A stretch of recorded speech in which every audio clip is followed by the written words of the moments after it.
sudah sampai di rumah Bapak Budi dan kita akan bertanya tentang pentingnya menjaga persatuan dan menghargai perbedaan dalam kebinekaan.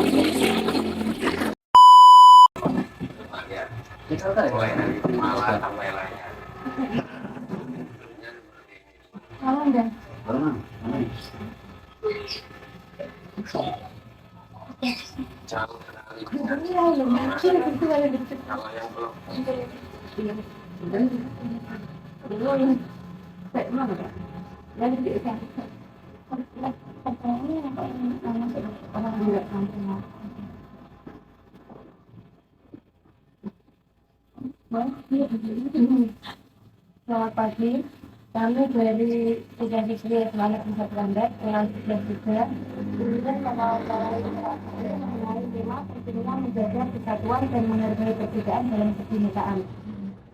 Untuk pertanyaan pertama, bagaimana pandangan Bapak Budi mengenai keragaman di Indonesia dan bagaimana menyikapi perbedaan tersebut dalam kebinekaan? Kita adalah Bhinneka Tunggal Ika. Bhinneka Tunggal Ika itu sudah ada berabad-abad yang lampau, namanya kerajaan Majapahit. Pada zaman itu sudah ada perbedaan-perbedaan di antara masyarakat. Pada zaman itu perbedaan yang paling mudah adalah perbedaan agama. Pada waktu itu ada agama Hindu, agama Buddha, kemudian yang terakhir muncul agama Islam. Dan kemudian kita tarik garis dari awal ke belakang. Nah, sampai pada zaman sekarang ini, bisa dikatakan zaman abad ke berapa? 21 ya. Zaman reformasi ini, perbedaan akan semakin kompleks. Yaitu selain agama, ada pemikiran-pemikiran, juga politik. Itu kalau kita tidak pandai mensikapi, akan terjadi pertikaian di antara kita. Untuk itu, cara mensikapi perbedaan itu adalah kita saling menghargai dan menghormati dengan teman, dengan sesama, sehingga menjadikan kehidupan bermasyarakat yang juga mudah terprovokasi. Baik, untuk pertanyaan nomor 2 yaitu bagaimana cara memupuk rasa persatuan di tengah kehidupan masyarakat yang sangat beragam? Yaitu kita saling menghargai dan menghormati pendapat teman, pendapat lawan, sehingga tidak terjadi saling cekcok. Jadi menghargai pendapat itu adalah hal yang harus kita lakukan untuk memupuk rasa persatuan, baik itu persatuan di kalangan yang paling sederhana dari keluarga, masyarakat, sekolah, dan seterusnya. Mungkin pandangan Bapak tentang keragaman yang ada di Indonesia ini seperti apa ya Bapak? Keragaman yang ada di Indonesia untuk saat sekarang ini banyak ya. Keragaman yang paling gampang yang kemarin adalah keragaman dari partai-partai ya. Kemudian keragaman dalam pemilihan presiden. Kalau kita pandai mensikapi keragaman tersebut, tidak mudah terprovokasi sehingga akan menimbulkan pergesekan yang berakhir pada chaos, kericuhan. Itu dalam hal politik. Kalau dalam hal untuk anak-anak seusia sekolah menengah atas adalah perbedaan pendapat, mungkin ada pemilihan ketua kelas atau pemilihan ketua OSIS. Nah, itu harus kita menghargai dengan teman satu yang punya pandangan berbeda dengan kita. Supaya apa? Supaya tidak terjadi pergesekan, beda pilihan akhirnya satu. Nah, itu tidak bagus. Itu menandakan bahwa demokrasi kita masih perlu ditingkatkan lagi. Jadi perbedaan boleh, tetapi tetap berkawan yang baik.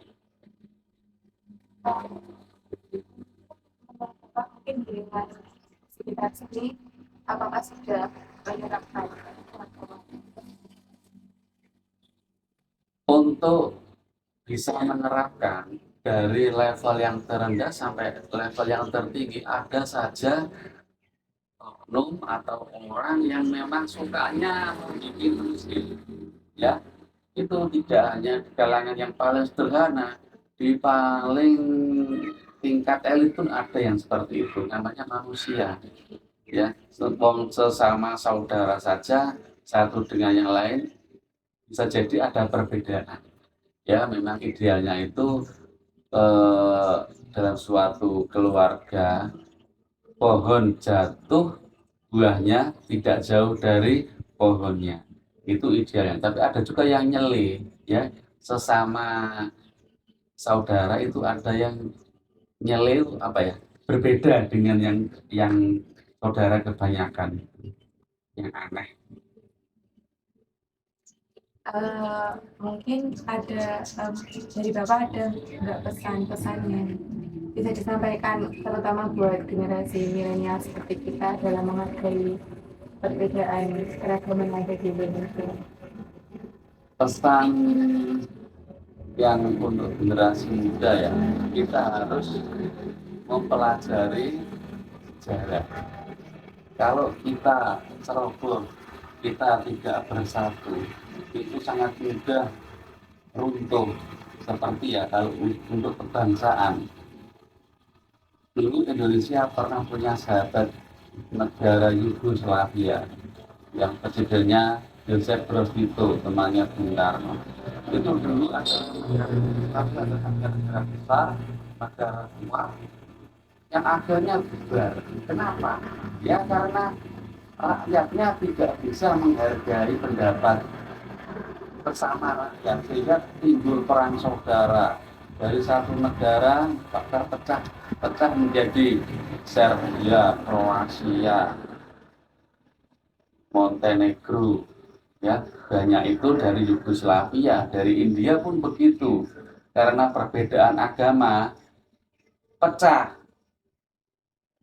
Negara India yang dulu adalah yang mayoritas Hindu sampai sekarang pecah dengan rakyat yang Muslim. India menjadi dua, India dan Pakistan. Pakistan pun demikian, pecah lagi. Sama Islamnya itu karena masalah politik, ya, itu tidak menghargai masalah politik, sehingga Pakistan pecah menjadi dua, Pakistan dan Bangladesh, dan masih banyak lagi, ya. Kalau kita tidak pandai memupuk persatuan, tidak pandai menghargai pendapat orang lain, tidak kemungkinan kita juga akan mengalami disintegrasi bangsa, ya, disintegrasi bangsa. Itu kalau untuk urusan sejarah. Kalau urusan masyarakat, urusan kelas, ya, bisa jadi kubu-kubuan. Kelas apa tadi? Kelas 13 kalau tidak pandai merawat kebersamaan, akan ada kubuan si A, si B, ya, bahkan si D, tidak kompak, tidak rekreasi. Misalkan ada acara sekal yang kelompoknya dengan doloi dewi, dengan yang lain tidak bisa. Kenapa? Ya nggak cocok, sampai dibawa ke dalam sanubari ke relung hatinya. Bahasa Jawanya negas balung, sehingga apa? Persatuannya tidak seberapa bagus, sehingga ya gampang diadu domba. Jadi harapan saya, kita boleh berbeda satu dengan yang lain, baik itu pribadi atau golongan, tetapi itu adalah perbedaan pemikiran, tetapi terutama berkawan, tetaplah berkawan. Begitu ya. Jadi urusan pribadi itu adalah jalan yang melakukan pribadinya, tapi urusan kebersamaan kita juga harus gotong royong. Bapak terima kasih atas waktunya. Maaf mengganggu. Terima kasih juga, saya juga senang dimintai pendapat wawancara dari anak-anak SMA Kandar. Semoga anak-anak SMA Kandar kelas 11-3 selalu jaya. Oke. Terima kasih atas Oke. Ya, Assalamualaikum warahmatullahi wabarakatuh. Waalaikumsalam warahmatullahi wabarakatuh.